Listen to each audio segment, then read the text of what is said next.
Now it's time to swing the manifold back in. I've already put the manifold gasket back on with a bit of grease behind it and a bit of grease on the faces of the manifold. So I'm going to slot the manifold back on. There we go. Hopefully I haven't broken the gum on the exhaust down there. We won't find out until we fire the engine up. Now it's on with the manifold nuts and washers and tightening off. So put the manifold back on, and now I've applied the nuts and washers. Obviously there's 6 stud nuts, and the 4 center nuts are the ones with the really large washers on, which pick up the manifold and pushes it against the gasket. So I've used, I don't know what size it is. It's a. Shall I tell you? No, they're gonna have to guess. I'll tell you in a second. Lift it up, lift it up for me.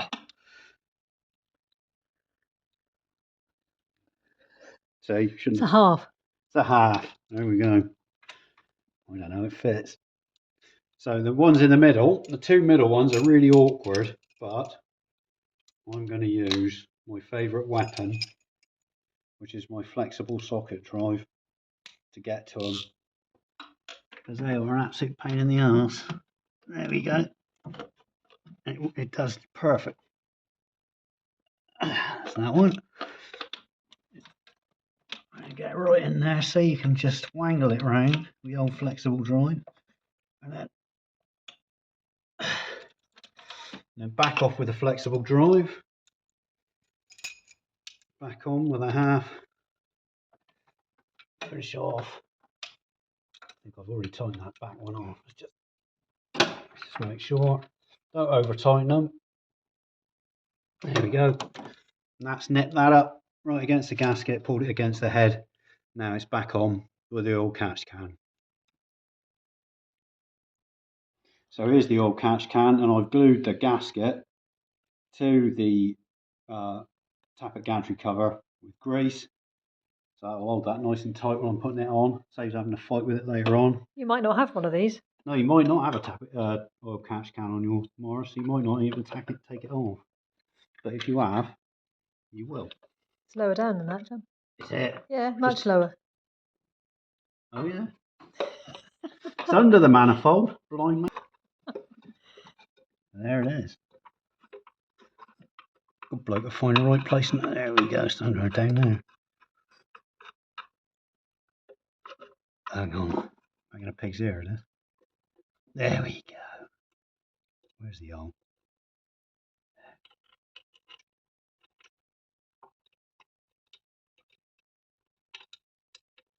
You're going to go on first time.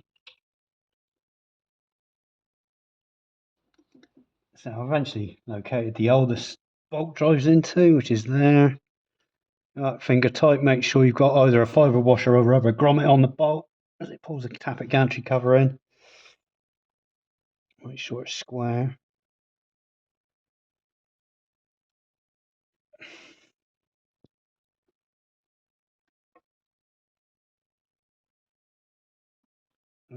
Oh, just get in there. There you go. That's square. Now just tighten that off. Does that look square to you? Right, now I'm going to tighten the tappet gantry cover up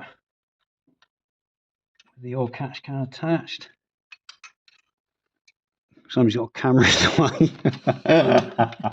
I can't feel what I'm doing. There you go. Can you see that? Yeah. There you go. Just want to compress that rubber grommet up against there. Again, you don't want it over tight. You're going to have to come back all this anyway. Check for tightening.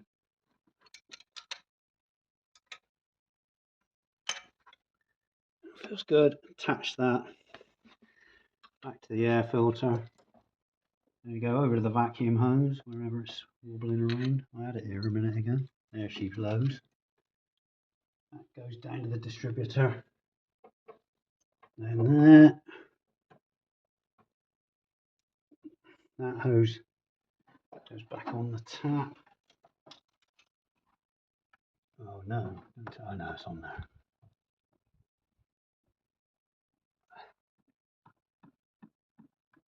Go on there, get on her. There she blows. She's on there. This is the hose from the servo unit over to the manifold. You may or may not have one of those. That's got to go onto there. That's on. Now I'm going to get the corrugated hose that fits from the radiator to the thermostat housing. Fitting the thermostat housing hose. It's on there. Go on there, you bugger.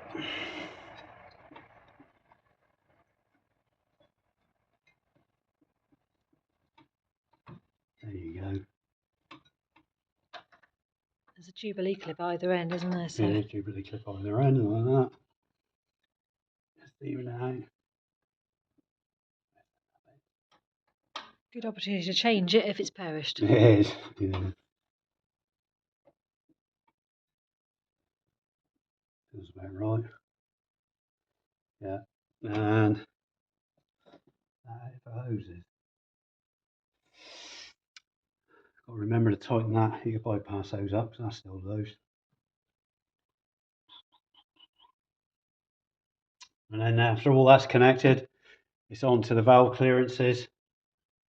Change the spark plugs because obviously I left them in so the threads in the spark plug wouldn't get damaged in the cleaning process in the workshop. So I'm going to brand new spark plugs to go in afterwards, reconnect everything, set the valve clearances, and then we're going to fire it up and see if it worked.